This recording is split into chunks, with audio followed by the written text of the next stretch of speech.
لیکن کوئی واضح جواب نہیں آیا، صرف مزید سسکیاں سنائی دیں۔ جب انہیں صورتحال ہوئی کہ سنگینی کا احساس ہوا تو انہوں نے زبردستی اندر داخل ہونے کا فیصلہ کیا۔ جب افسران مائیکل کو اپارٹمنٹ سے باہر لے جا رہے تھے تو کچھ ہوا جس نے مائیکل کے دماغ کو جھنجھوڑ دیا۔ اس نے خود کو چھڑایا، ایک افسر کی بندوق چھینی اور بے قابو ہو کر فائرنگ شروع کر دی۔ گولیاں ایک افسر اور ایک راہگیر کو لگیں جو عمارت کے پاس سے گزر رہا تھا۔ افراتفری پھیل گئی۔ افسران نے مدد کے لیے چیخنا شروع کر دیا اور بے قابو پادری کو قابو میں کرنے کی کوشش کی۔ گولیاں چلنے کی آواز نے اپارٹمنٹ کمپلیکس کو خوف میں مبتلا کر دیا اور پڑوسی خوفزدہ ہو گئے۔ مائیکل، جو اب پوری طرح اپنے جنون کی لپیٹ میں تھا، اپارٹمنٹ میں واپس چلا گیا اور خود کو اندر بند کر لیا۔ اس کا ذہن مایوسی اور جرم سے دھندلا گیا تھا اور وہ صاف طور پر سوچنے کے قابل نہیں رہا تھا۔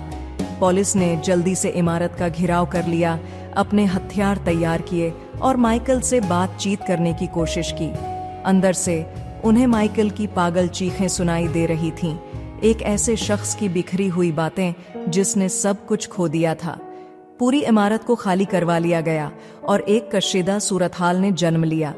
گھنٹوں تک مذاکرات کرنے والے مائیکل سے پرامن طریقے سے ہتھیار ڈالنے کی التجا کرتے رہے۔ انہوں نے اسے یقین دلایا کہ وہ مزید کسی کو نقصان پہنچانا نہیں چاہتے، لیکن اس کے جوابات بے ترتیب تھے۔ وہ خدا، اپنے گناہوں اور اس ناقابل برداشت جرم کی باتیں کر رہا تھا جس نے اسے گھیر لیا تھا۔ اس نے اپنے زوال کا الزام ہر ایک پر لگا دیا، جوناتھن، سسٹر ایگنز اور یہاں تک کہ اپنی جماعت پر بھی۔ اپارٹمنٹ کے اندر مائیکل کے خیالات بے قابو ہو چکے تھے۔ اسے معلوم تھا کہ اب کوئی راستہ نہیں بچا تھا، کہ اس کی زندگی ختم ہو چکی تھی، لیکن پولیس یا خدا کی طرف سے انصاف کا سامنا کرنا اس کے لیے ناقابل برداشت تھا۔ وہ جسمانی اور روحانی طور پر پھنس چکا تھا اور کوئی فرار نظر نہیں آ رہا تھا۔ جیسے جیسے تعطل طول پکڑتا گیا، تناؤ بڑھتا گیا۔ پولیس کو ڈر تھا کہ مائیکل دوبارہ مشتعل ہو سکتا ہے اور مزید جانوں کو خطرے میں ڈال سکتا ہے۔ وہ اپارٹمنٹ میں گھسنے کی تیاری کرنے لگے، یہ جانتے ہوئے کہ ان کے پاس وقت کم تھا۔ اندر مائیکل اپنے حوصلے کی آخری حد تک پہنچ رہا تھا۔ اس نے جو کچھ کیا تھا، جو زندگیاں اس نے ختم کر دی تھیں اور جو گناہ اس نے کیے تھے، ان کی حقیقت اس پر ناقابل برداشت بوجھ کی طرح آ پڑی تھی۔ اس نے اپارٹمنٹ کے ارد گرد دیکھا، زمین پر خون کے دھبوں کو اور اس زندگی کی باقیات کو جو اس نے جوناتھن کے ساتھ شیئر کی تھی۔ اب وہاں صرف مایوسی باقی تھی۔ پولیس دروازے کو توڑنے کی تیاری کر رہی تھی کہ مائیکل نے اپنا فیصلہ کر لیا۔ اس نے دوبارہ بندوق اٹھا لی، جانتے ہوئے کہ اس کے پاس اب ایک ہی راستہ بچا ہے۔ اس نے آخری ہتھیں کھڑی کیں، دعا کی، معافی مانگتے ہوئے، حالانکہ اسے اندر سے معلوم تھا کہ معافی اب اس کی پہنچ سے باہر تھی۔ کانپتے ہاتھوں سے اس نے بندوق دروازے کی طرف کر دی، آخری ٹکراؤ کا انتظار کرتے ہوئے۔ دروازہ زور سے کھلا اور پولیس اندر داخل ہوئی۔ ان کے ہتھیار مائیکل پر تانے ہوئے تھے، لیکن مائیکل نے گولی نہیں چلائی۔ اس کے بجائے اس نے بندوق اپنے آپ پر تان لی، اپنے عذاب کو ہمیشہ کے لیے ختم کرنے کے لیے تیار تھا۔ لیکن اس سے پہلے کہ وہ ٹریگر دبا سکتا، ایک گولی چلنے کی آواز آئی جو مائیکل کے کندھے میں لگی اور بندوق اس کے ہاتھ سے چھوٹ گئی۔ گولی کے زور سے وہ زمین پر گر گیا اور چند ہی لمحوں میں پولیس افسران اسے دبوچ کر قابو میں کر چکے تھے۔ زخمی اور شکست خوردہ مائیکل کو آخر کار زیر کر لیا گیا۔ اپارٹمنٹ کا منظر افراتفری کا تھا۔